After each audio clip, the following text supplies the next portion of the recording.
Bonjour à tous, il est temps de suivre l'actualité internationale sur Kivu Morning Post TV.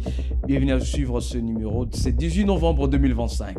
La République démocratique du Congo, l'Angola et la Namibie sont concernés par une menace de restriction de visa. Le 17 novembre, le Royaume-Uni a averti ce pays qu'ils doivent améliorer leur coopération concernant 2 milliers de migrants en situation illégale présents sur les territoires britanniques.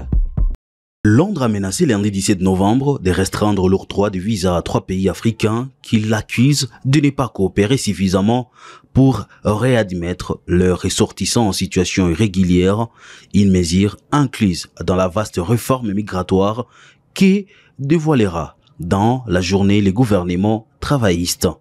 Les 3 pays concernés sont l'Angola, la Namibie, la République démocratique du Congo, a détaillé le ministre de l'Intérieur dans un communiqué qu'il juge inacceptable leur faible coopération en matière d'expulsion.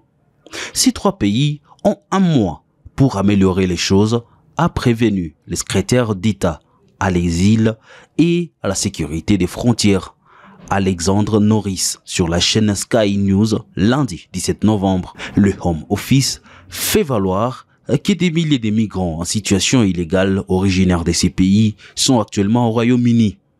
Les restrictions des visas s'appliqueraient aux visas de tourisme et visas VIP, a détaillé le ministre, qui prévient qu'elles pourraient s'étendre à d'autres pays, notamment ceux qui affichent les taux élevés des demandes d'asile de personnes entrées légalement au Royaume-Uni. Mon message pour le gouvernement étranger aujourd'hui est clair.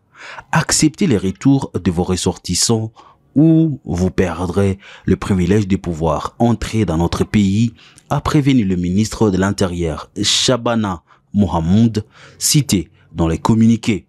Le ministre doit présenter dans l'après-midi au Parlement une vaste réforme contre l'immigration irrégulière pour tenter de réduire les arrivées de migrants au Royaume-Uni depuis le nord de la France sur les petits bateaux de traversée qui alimentent la montée en puissance du parti d'extrême droite Réforme.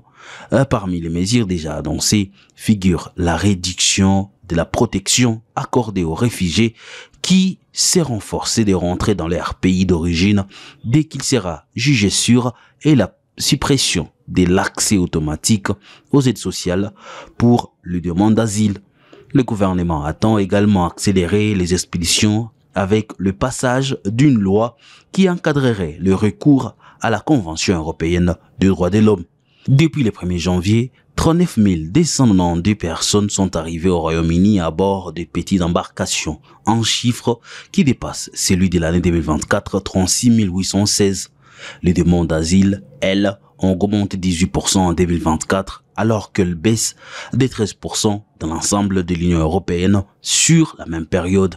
Selon les chiffres du gouvernement, plus de 400 000 demandes ont été enregistrées depuis 2021 contre 150 000 sur la période de 2021 à 2025, toujours selon les chiffres officiels. En Belgique, depuis Bruxelles, le docteur Denis Mukwege s'est déclaré le 17 novembre profondément horrifié par le massacre de 17 personnes au centre de santé de Biambwe, près de Butembo, dans le Nord Kivu. Le prix Nobel de la paix qualifie ce massacre d'extrême barbarie. Parmi les victimes, 11 femmes hospitalisées en maternité ont été retrouvées la gorge tranchée, selon le gynécologue obstétricien et prix Nobel de la paix. Je suis horrifié d'apprendre que des jeunes mères qui allaitaient leurs enfants ont été brutalement assassinées et trouvé leur gorge tranchée dans leur lit d'hôpital cette fin de semaine au centre de santé de Biambwe, à proximité de Butembo, au Nord Kivu.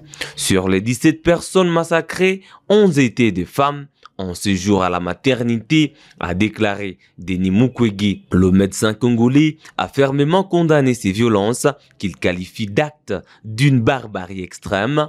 En tant que gynécologue obstétricien, je condamne très fermement ces actes objets. S'attaquer à des femmes qui ont donné la vie est le pire des crimes que l'on peut commettre et s'apparente à une volonté planifiée non seulement de terroriser la population, mais de détruire en tout ou en partie une communauté, a-t-il ajouté. Le prix Nobel de la paix a alerté sur le génocide silencieux des Congolais et appelle à une action urgente des autorités et de la communauté internationale. Le monde ne peut tolérer le génocide silencieux des Congolais. Il y a urgence à agir, à poursuivre les responsables de ce crime et à protéger les civils dans l'est de la RDC, a-t-il insisté. Et puis le président Félix Tshisekedi et la première dame Denise Nyakeru se sont rendus au stade pour soutenir l'équipe nationale.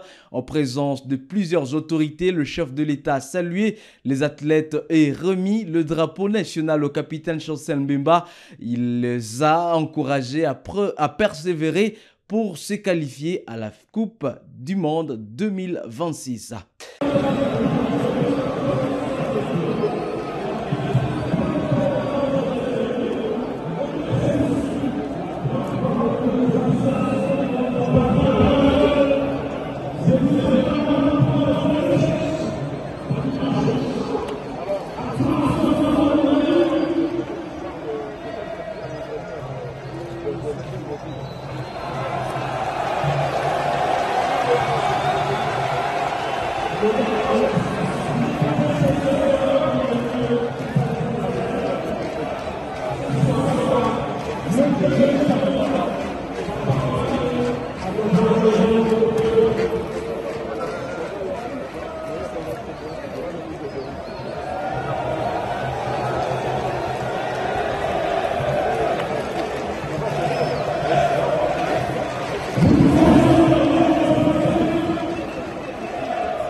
C'est tout pour la rubrique de l'actualité internationale sur Kivu Morning Post TV, où que vous soyez. Merci à vous de l'avoir suivi. Surtout, restez avec nous pour la suite de l'actualité.